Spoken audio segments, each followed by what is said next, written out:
Others will be back in just a moment.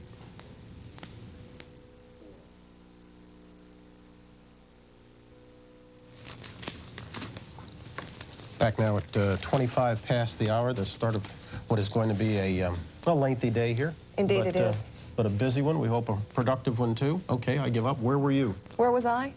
You know, it's interesting. Carl and I were in the kitchen, and we had the news on at 6:30. And the first report came of the, I guess it was the initial strafing of Baghdad. And we were standing there in the kitchen in the same position we were in almost over a year ago when the Berlin Wall was coming down. We had our arms around each other.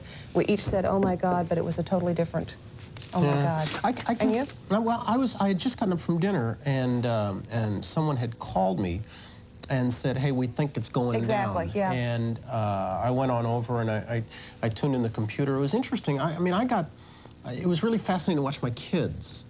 What was their reaction?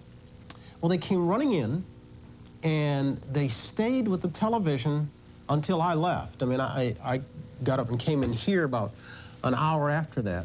And Jillian sat there, my little one, sat there with her notebook and started writing things down. I don't know if it was for a class assignment or what. She's 7 years old. Did either of them express any fear? They did. I mean, they were very disturbed.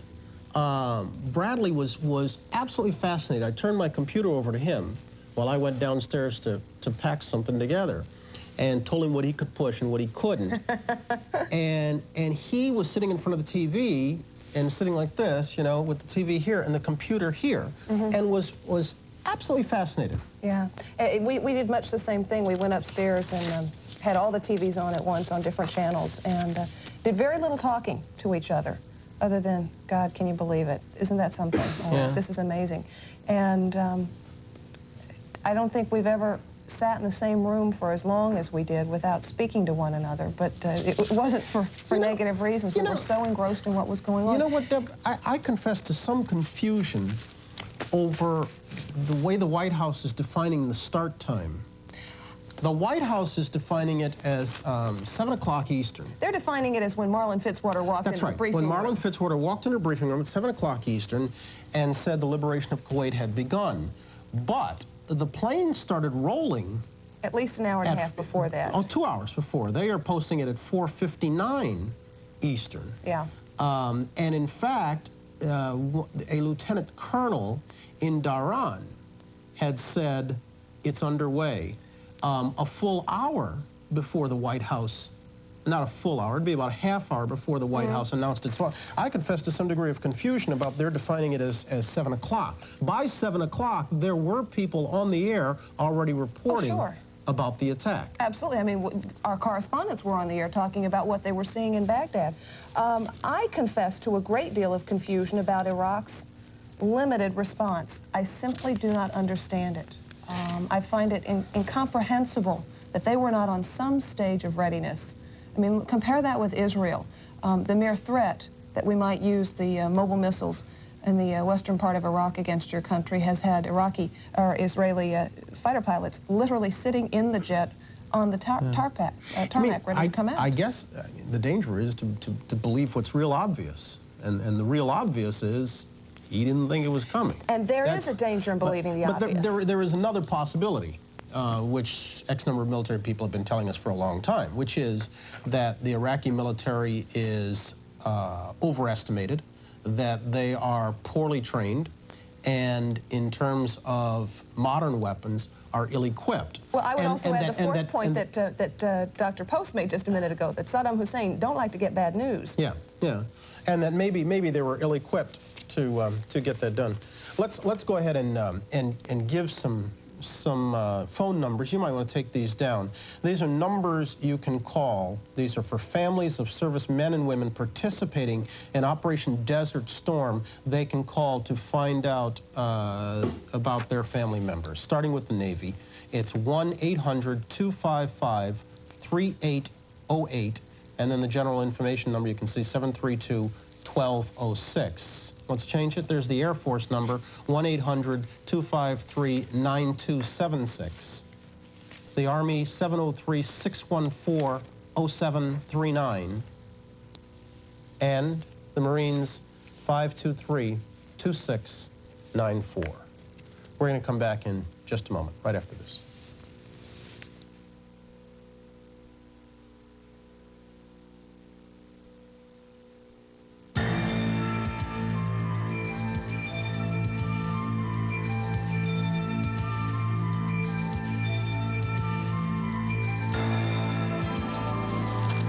Back now at half past the hour on a Thursday morning, along with Deborah Norvell. I'm Bryant Gumble. Joe Garagiola is taking this day off. He's traveling back from Savannah, and we are trying to keep you apprised of what is now Operation Desert Storm. It is a little less than 12 hours old. The shield became storm last night when the president ordered what he had been threatening all along, and that is the use of force to evict Saddam Hussein and Iraq from occupied Kuwait.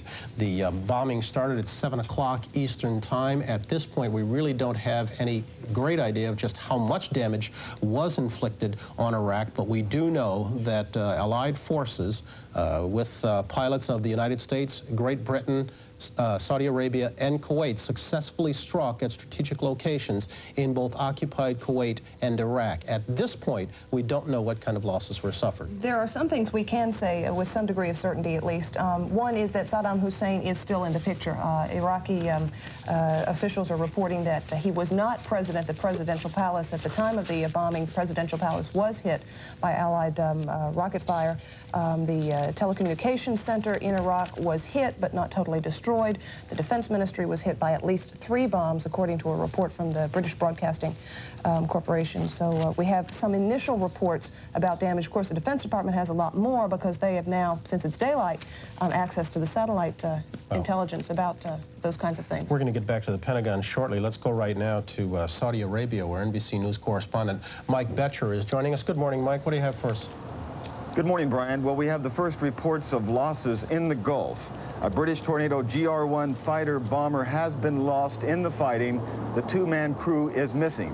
We also have a report of an American F-15E crashing in the Persian Gulf, but the 2-man crew ejected safely and apparently have been recovered. Also, 4 French fighters who took part in the second wave of the air attack this morning were hit, but they returned safely to base.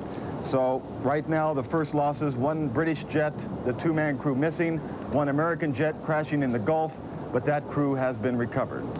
Mike, you say you have a report. Are officials there intending to confirm any of that, intending to brief you on the losses as these things go along? Most of these reports are coming from various sources around the Gulf. The British report is coming from a British military source. We can only report in the Gulf. And the American sourcing is from the Iranian press agency reporting this. And people here believe there might be some validity to it, but we haven't heard yet. Okay. Mike Betcher in Dhahran, thanks very much. Let's go on back to the White House, where Jim Miklaszewski is standing by with us once again. Jim, we all watched the president go on national TV last night, 2 hours after the operation had begun, and he looked very comfortable. Was he comfortable with the decision? Is the White House talking much about that? Well, I did have a chance to talk to some White House officials close to the president last night after the initial flurry was over. And they said that the president was indeed at peace with himself and, in fact, was somewhat relieved that that tough decision was finally over. You know, it had been 5.5 months of what they called high anxiety. But they also acknowledged that the president then moved from one kind of anxiety to another kind of anxiety as he had to sit and watch as this military operation was underway. Now, of course, all these initial reports have been very optimistic. I suspect the president already knows this morning about those 2 reported losses that Mike Betcher was talking about, because he was in the Oval Office and out of his room very early this morning. At about 5 o'clock, he usually gets up and monitors the breaking news from the residents. But this morning, he took a walk over to the Oval Office to sort of keep his hand on it. Jim, should we find it surprising that he didn't call all of his partners in the coalition before making the move? Well, they explained that the groundwork had pretty much been laid. The president went to every effort to keep that tightly knit coalition together, and everybody was pretty much amazed that he was able to do that. especially, I think, Saddam Hussein. And before the action started, he made calls to those who were, of course, going to be involved in the attack itself, those who had forces in the Gulf who were going to be involved. Secretary of State Baker, we're told, made some calls. We're told the National Security Advisor Brent Scowcroft made some calls.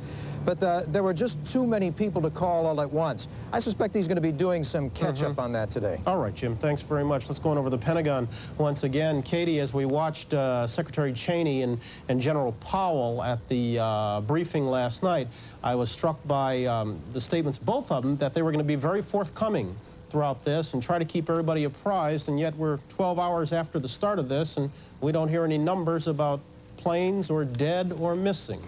Well, after all, Bryant, that was only 2.5 hours or so, maybe about 3.5 hours after the operation began. In all fairness to those two gentlemen, it is pretty hard to ascertain. Now, through the night, obviously, there have been some developments, but Pentagon officials are not being very forthcoming. The good news is there will be a briefing here with Secretary of Defense Cheney and Chairman of the Joint Chiefs, Colin Powell, at 9 o'clock this morning.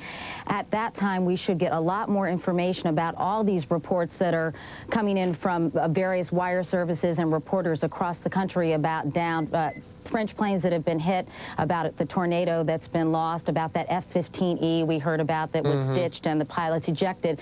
But right now, we're not getting a lot of information. But later in the day, Bryant, we should also learn a lot more about really how effective the airstrike has been so far, what kind of damage has been incurred. We've heard the military defense headquarters in Baghdad was damaged. We don't know the extent of the damage. Obviously, there were many, many, many targets, Scud missile sites in western Iraq in particular because of their threat to Israel.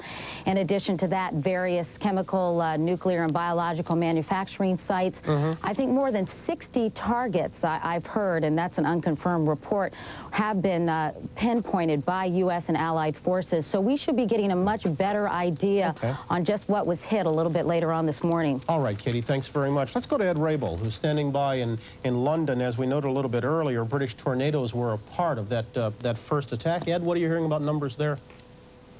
Well, we're trying to get a confirmation on the loss of that aircraft. The British Prime Minister, John Major, spoke earlier this morning to reporters, and he at that time said that operations had been very successful and there were no casualties. But now we hear that this one tornado has been lost. The British have about 35,000 troops deployed in the Gulf, and some of their airmen flying those tornado fighter bombers were among the first to strike Iraq. Now, this latest episode is supposed to have occurred in the second wave, and we're still trying to get confirmation.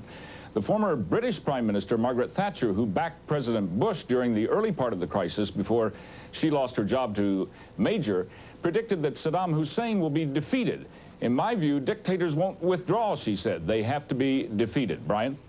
Ed, would it be going too far to describe I watched Major come out a little bit earlier. Would it be going too far to describe his attitude as euphoric on this early stage? I think perhaps not euphoric, but certainly pleased. There was a great sense of confidence about him and the way the British forces have performed out there so far. And we've just heard, by the way, that the British ground forces now have taken up a new lead from their practice positions into an offensive position. This is just into us, Brian. All right, Ed Rabel, thanks very much. We'll be checking in a little bit later as the morning moves along, coming up on 6:39. Tough to get numbers. Well, it's tough to get numbers. Hey, good morning. And here we are in your nation's capital. Oh. The breezes are Hello, blowing. Willard. Hey, good morning. Hello, Willard.